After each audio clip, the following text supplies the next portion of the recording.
Black Cake by Charmaine Wilkerson is about family, love, pride, tradition, and lies. It is the debut novel from Charmaine Wilkerson. The story is engaging, the characters are fascinating, and it feels very intelligent. The first 50% of this book had me totally engaged, however somewhere in the final 50%, I wound up questioning what could remain when it seemed like the story was wrapping up. We are introduced with another person who's vital to the story around the midpoint, but I found it difficult to pull together my thinking toward another direction. The story of Black Cake starts in the 1960s in the Caribbean, went to England, then to New York City and at last to California where their parents finally settled.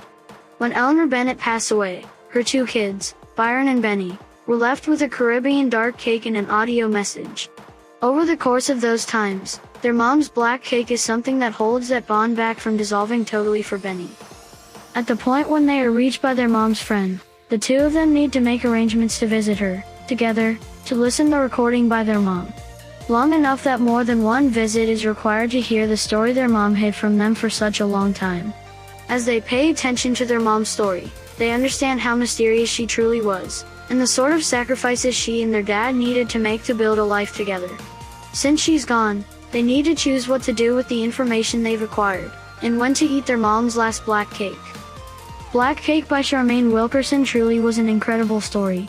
It has love, survival, and preserving traditions, but I think most importantly, it showed the courage of a lady who lost everything only to restructure her entire life while keeping her real identity a secret.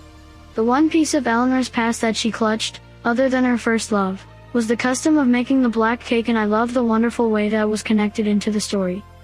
Some sections of this novel dragged on a bit, so it took me a little longer to finish than I expected, but all in all, I really enjoyed it and highly recommend it.